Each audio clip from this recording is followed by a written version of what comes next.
രാവിലെ തന്നെ ഇന്നലെ വാങ്ങിച്ചുകൊണ്ട് വന്ന എല്ലാ ചെടികളും നടാമെന്ന് ഇറങ്ങി കേട്ടോ. അപ്പോൾ മുറ്റത്ത് കുറച്ച് കാട് പിടിച്ച് കിടക്കുമായിരുന്നില്ല, അപ്പോൾ അതൊന്ന് ക്ലീൻ ചെയ്തിട്ട് നടാമെന്നാണ്. അപ്പോൾ കാലാവസ്ഥ കുഴപ്പമില്ല, ഇന്ന് ഇച്ചിരി രാവിലത്തെ കാലാവസ്ഥ നല്ലതായിരുന്നു കേട്ടോ. മഴയുമില്ല വെയിലുമില്ല, പക്ഷേ കുഴപ്പമില്ലായിരുന്നേ. അപ്പം ഈ കാടൊക്കെ ഒന്ന് പറിച്ച് കളയാമെന്ന് ഓർത്തിട്ട് രാവിലെ തന്നെ ഇറങ്ങിയായിരുന്നേ. എനിക്ക് റോസാ ചെടിയോടായിട്ട് താല്പര്യം കൂടുതൽ.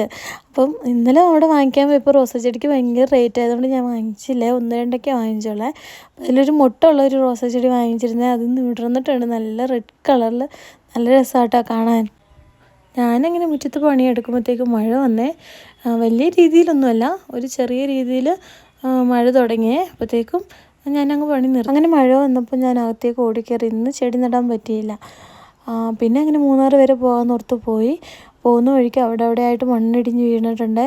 മൂന്നാറിൽ വരുന്നവർ സൂക്ഷിച്ച് തന്നെ വരിക, കാരണം ഒരു സ്ഥലത്ത് മാത്രമല്ല പല സ്ഥലങ്ങളിലും ഇങ്ങനെ മണ്ണിടിഞ്ഞ് കിടക്കുവാണ്.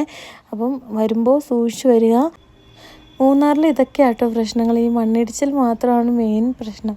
അപ്പോൾ ഇത് മഴ പെയ്യുന്ന സമയത്ത് മാത്രമേ അതും കാണുള്ളേ, അത് കഴിയുമ്പോൾ സ്വർഗ്ഗമാട്ടോ മൂന്നാർ. ഞാനോർത്ത് രാവിലെ മഴയൊക്കെ കാണില്ലെന്ന്, പക്ഷെ മൂന്നാറിൽ മഴയുണ്ട് ഇന്ന്. ചെറുതായിട്ട്, വലിയ രീതിയിലില്ല, ചെറിയ രീതിയിൽ മഴയുണ്ട് കേട്ടോ. 2 ദിവസം വെയിലൊക്കെ ആയതുകൊണ്ട് മണ്ണിടിഞ്ഞത് മാറ്റാൻ പറ്റിയേ. നല്ല രീതിയിൽ തന്നെ മാറ്റിയിട്ടുണ്ട്. വാഹനങ്ങളെല്ലാം തന്നെ കടന്നു പോകുന്നുണ്ട്. പണ്ടൊന്നും ഇങ്ങനെ മണ്ണിടിച്ചിലില്ലായിരുന്നു കേട്ടോ.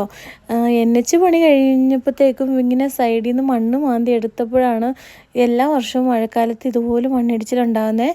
അപ്പോൾ ഇതിനു മുമ്പ് ഈ ഇടിഞ്ഞു വന്ന സ്ഥലത്ത് തന്നെ 2 തവണ ഇടിഞ്ഞു വന്നേ. കഴിഞ്ഞ തവണ ഇടിഞ്ഞു വന്നിരുന്നേ. അപ്പോൾ ഇവിടെ നേരത്തെ ഒരു കോളേജായിരുന്നു ഉണ്ടായിരുന്നത്, ഇപ്പോൾ അത് പൂർണ്ണമായിട്ട് ഇടിഞ്ഞു വന്നു കേട്ടോ. അപ്പം ഇതുപോലെ ഇങ്ങനെ മണ്ണിടിഞ്ഞ് വരുമ്പോഴാണ് പ്രശ്നങ്ങൾ ഉണ്ടാകുന്നത്. അപ്പം മറക്കാതെ മൂന്നാർ വരുന്നവർ ഒത്തിരി സൂക്ഷിച്ച് തന്നെ വരിക. അപ്പോൾ Tata, bye bye, have A nice day എല്ലാവർക്കും.